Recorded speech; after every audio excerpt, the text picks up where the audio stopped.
Karabi, a place where life existed 40 million year ago. कहा जाता है कि ये जगह पहले एक तालाब हुआ करती थी और आज भी यहाँ फॉसिल शेल बीच पर 4 करोड़ साल पुराने स्नेल्स के शेल्स मिल जाएंगे।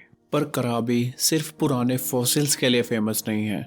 17 में जब बैंकॉक थाईलैंड की राजधानी बन रही थी तब यहाँ पे एलिफेंट्स को ट्रेन किया जाता था और आज देखो क्या है यहाँ। 80 से भी ज़्यादा आइलैंड और बड़े बड़े लाइमस्टोन पहाड़ जहाँ रॉक क्लाइंबर आते हैं पूरी दुनिया से। लियोनार्डो डिकैप्रियो की फेमस मूवी द बीच भी इसी आइलैंड पे शूट हुई है। तो थाईलैंड में ये जगह मिस करना हमारे लिए एक बहुत बड़ा पछतावा हो सकता था। इसीलिए प्लान सिंपल था, पटाया से बस लेकर बैंकॉक और बैंकॉक से फ्लाइट लेकर सीधा कराबी। सफ़र थोड़ा लंबा होने वाला था लेकिन वर्थ इट होने वाला था। गुड मॉर्निंग दोस्तों, स्वागत है आपका एक नई सुबह के साथ फ्रॉम पताया। जी हाँ, तो अभी रेडी शेडी हम हो गए हैं। इसके बाद हमने जाना है बेसिकली कराबी। तो कराबी जाने के लिए हमें वापस जाना पड़ेगा बैंकॉक। उसका रीज़न ये है कि कराबी जो है वो है एयरपोर्ट और पताया से कराबी के लिए कोई फ्लाइट नहीं जाती क्योंकि यहाँ पे इंटरनेशनल या फिर नेशनल एयरपोर्ट है ही नहीं। तो आपको वापस बैंकॉक जाना पड़ेगा, वहाँ से हमारी फ़्लाइट है। कैब करी है हमने, यहाँ से बस स्टैंड है नॉर्थ पताया बस स्टैंड। चलो भाई, कैब आ गई है हमारी।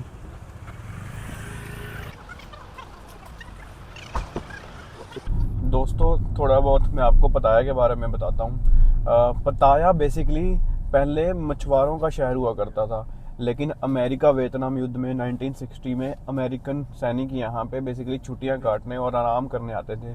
तो धीरे धीरे ये बेसिकली पार्टी और हॉलिडे कल्चर बन गया। तब से ये शहर इतना ग्रो करा है कि ये आज लाखों टूरिस्ट एक साल में हैंडल करता है।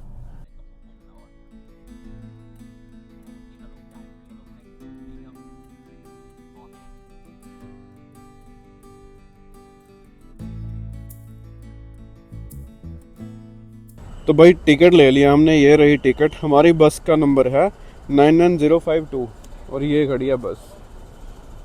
तो ये इस पे लिखा है टाइम 11 बजे और अभी 10 मिनट बचे हैं। तो सबसे पहले ये बस जाएगी इनके एक और बस स्टैंड है, पता नहीं क्या है, मोरचित पे, और वहाँ से फिर हमें दूसरी बस लेनी पड़ेगी बैंकॉक के लिए। चलो भाई, बैठ गए हैं बस में और बैगेज इन्होंने रख लिया है और मिली हमें सबसे लास्ट सीट। और आगे से बच कुछ ऐसे दिख रही है, ये निकलेगी 11 बजे। तो भाई जो पताया से मोचित का डिस्टेंस है वो है 103 किलोमीटर और ये बस ले रही है 1 घंटा 40 मिनट। तो काफ़ी अच्छा है। तो लेकिन इसमें ये है कि हमें सबसे पहले मोरचित जाना पड़ेगा। मोरचित से 10-12 किलोमीटर दूर है एयरपोर्ट। तो हमें वहाँ से भी कोई ट्रांसपोर्ट का वे देखना पड़ेगा जो हमें बस हमारे नेक्स्ट स्टेशन यानी कि एयरपोर्ट पे पहुँचाएगा। अब यहाँ से भी एक सबसे बड़ी प्रॉब्लम थी, वो थी कि हमें उस मोरचित बस स्टैंड पे कुछ मिलेगा या नहीं मिलेगा। इसीलिए सोचा कि एक बार चलते हैं, वहाँ देखते हैं, अगर कोई टैक्सी मिली तो ठीक, नहीं तो ग्रैब जिंदाबाद।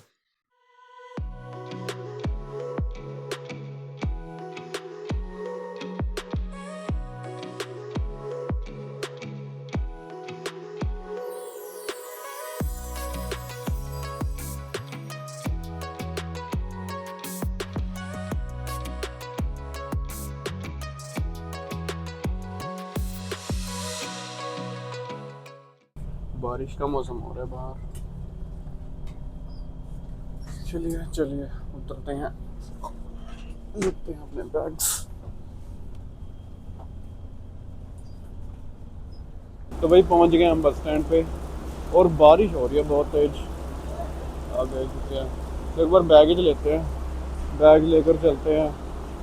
हमें देखना है कि दूसरी बस मिलती है या फिर अगर यहाँ से नहीं तो फिर हम बोल्ट से टैक्सी करवाते हैं एयरपोर्ट के लिए।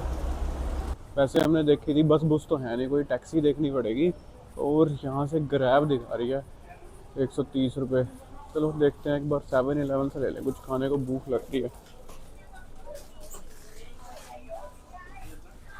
भाई ये वेज सैंडविच मिले हैं, हमने वेज सैंडविच 7-Eleven से, और एक गर्म करके भी देते हैं। और ये कुछ पीने के लिए, भूख तो लगी है, एक बार खा भी ले भाई। भाई कैब आ गया हमारी, पर बारिश बहुत तेज हो रही है बाहर। भाई कैब तो आ गया हमारी, देखते हैं कहाँ खड़ी है। भाई ये आ गया हमारी कैब।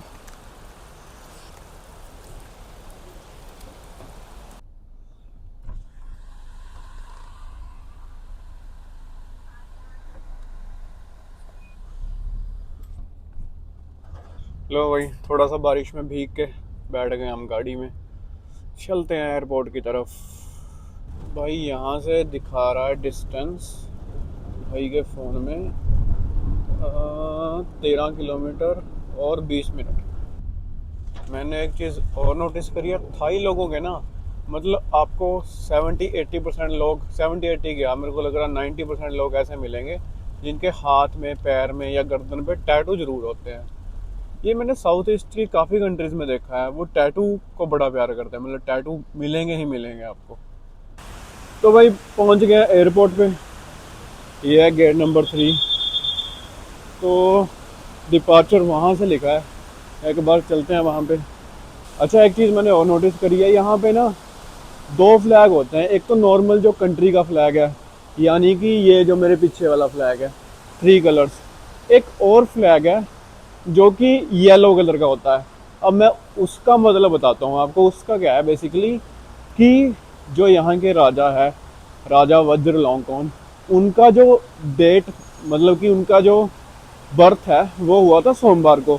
तो थाई में ना हर दिन के अलग अलग कलर हैं, जैसे येलो है, ग्रीन है, और बाकी रेड है। तो हर दिन के हिसाब से कलर हैं। तो राजा का जन्म सोमवार को हुआ है, तो उनका भी ये जो फ्लैग है वो येलो कलर का है। अगर अगला कोई राजा होगा और उसका जन्म मंगलवार को होगा तो ये फ्लैग भी चेंज हो जाएगा। देखते हैं भाई, यहाँ पे सेल्फ चेक इन लिखा है, और हमारी जो फ्लाइट है वो है या high lion air, Raghav this side. हमारी फ्लाइट इससे है, हाई लॉयन एयर से, और हमने जाना है, एक बार चेक इन करते हैं, बोर्डिंग पास लेते हैं, मैं देता हूँ आपको फिर अपडेट। चलो भाई, मिल गए हमें अपने बोर्डिंग पास, तैयार हैं हम करा भी उड़ने के लिए। तो सारी फॉर्मेलिटी पूरी करने के बाद, बैगेज लेने के बाद हम जा रहे हैं। अभी हमारा गेट नंबर है 42।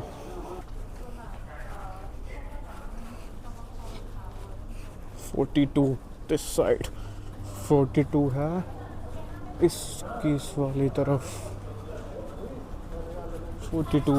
अच्छा, यहाँ चेक इन से निकलना पड़ेगा 42 के लिए। बोर्डिंग अभी स्टार्ट नहीं हुई थी, तो इन्होंने हमें वेट करने के लिए बोला था। तो यहाँ पे बैठे थे हम थोड़ी देर। अभी हमारी जो फ्लाइट वो लिखा है वो है 4:25 पे, तो गेट नंबर 42। तो वेट करने के बाद आई थिंक हो ही गया है, 1-1.5 घंटा ही रहता है। यहीं पे वेट करते हैं, यहाँ हमारा पासपोर्ट स्कैन होगा। भाई बोर्डिंग हो गया स्टार्ट, और सबसे पहले बुलाया जोन 3 वालों को, और हमारा जोन है 2।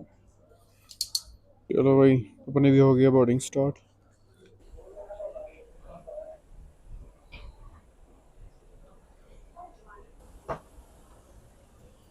सारे का, थैंक यू भाई।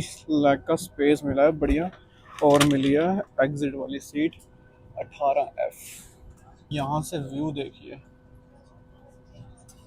लेग स्पेस भी काफ़ी अच्छा है, पूरा लेट के जा सकते हैं हम। और राघव को दिलाई है मैंने विंडो सीट वो वाली। बोर्डिंग के बाद ना आपको सीट सेलेक्ट करनी होती है, तो आप खुद भी सिलेक्ट कर सकते हो ऐप के थ्रू। अदरवाइज़ आप जहाँ से बोर्डिंग पास आपको मिलता है आप वहाँ से भी कर सकते हो। तो उन्होंने हमसे पूछा कि क्या आपको एग्जिट चाहिए, तो मैंने पूछा, मैं कहा इसके क्या एक्स्ट्रा चार्जेस होते हैं? तो उन्होंने कहा नहीं, it's a free of cost. तो मैंने कहा ठीक है, हमें विंडो सीट दे दीजिए। और उसने खुद ही ऑफ़र करा कि आपको एग्जिट के पास चाहिए फॉर मोर लेग स्पेस। तो हमें लेग स्पेस मिल गया, तो मैंने कहा कि हम दोनों को ही विंडो सीट चाहिए। तो ऐसे इस साइड तो अवेलेबल थी नहीं, तो उसने मेरे को इस साइड दे दी और राघव को उस side they the. In front of you. Please read it carefully. If you have any queries, please contact cabin crew. Thank you.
तो दोस्तों 5 दिन सिटी लाइफ एक्सप्लोर करने के बाद स्वागत है आपका आइलैंड लाइफ कराबी में। यहाँ पे बेसिकली हमारी डोमेस्टिक फ़्लाइट थी, तो चेक इन और बाकी फॉर्मेलिटीज़ की ज़रूरत तो नहीं थी।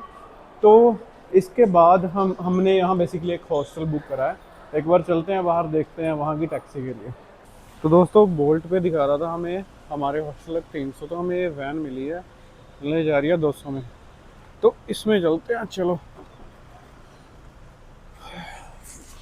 तो भाई यहाँ उतार दिया हमें ने, हमारा हॉस्टल इस साइड है।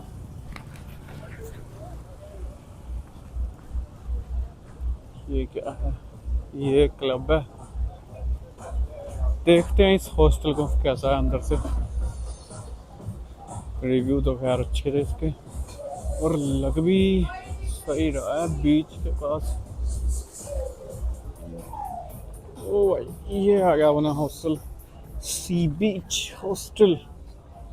लग तो काफ़ी अच्छा रहा। करते हैं एक बार चेक इन। तो भाई ये है हमारा रूम, आई मीन हॉस्टल। ये बेड, ये, और हॉस्टल काफ़ी अच्छा है। आई मीन ये बैंकॉक वाले से भी अच्छा लग रहा है। आपको हॉस्टल का टूर कराता हूँ। ये हमारा रूम है 213। या हेलो हेलो, गुड मॉर्निंग। तो दोस्तों चेक इन हमने कर लिया था। चेक इन करने के बाद थोड़ा रेडी शेडी होके हम जाने वाले हैं कुछ खाने, क्योंकि दोपहर को भी कुछ खास खाया नहीं, बस वो 7-Eleven से ही कुछ खाया था और अभी लग रही है भूख। तो एक बार चलते हैं, देखते हैं यहाँ कुछ खाने का इंडियन मिलता है, नहीं तो फिर कुछ और ऑप्शन देखते हैं। इस आइलैंड पे बारिश काफ़ी होती है। उसका रीज़न ये है क्योंकि थाईलैंड में इस टाइम बारिश का मौसम है, और ऊपर से ये वाले आइलैंड में ज़्यादा होती है क्योंकि कराबी है, थोड़ा सा हिल्स है, और ऊपर से फिर बीचेस भी हैं। तो अभी भी पीछे आप मेरे देखोगे बारिश हो रही है और काफ़ी अच्छा मौसम है, पर गर्मी बिल्कुल नहीं है, नहीं तो बैंकॉक में काफ़ी गर्मी थी। भाई ये है कराबी की मेन मार्केट जहाँ पे हमारा हॉस्टल है, और हमारा हॉस्टल जो है वो एक बीच व्यू है, वो आपको मैं कल वाले ब्लॉग में दिखाऊंगा। लेकिन आप मार्केट देखिए, और काफ़ी अच्छी है। बेशक रेनी सीज़न है, पर फिर भी स्टिल काफ़ी अच्छी लग रही है। चकाचौंध नाइट लाइफ, इसके लिए थाईलैंड फेमस है। भाई ये मिला एक vegetarian, Radhe Radhe restaurant vegetarian. तो इस पे खाते हैं कुछ। वेज के ऑप्शन कम ही है, ये पूरी मार्केट थी, इस पूरी मार्केट में वेज के ऑप्शन बड़े कम है। पर स्टिल काफ़ी हैं अभी, पर इतने नहीं हैं जितने थे। तो हमें ये मिला है और इसमें है अवेलेबिलिटी सारी। तो हमने मंगाया वेज बिरयानी और चना मसाला।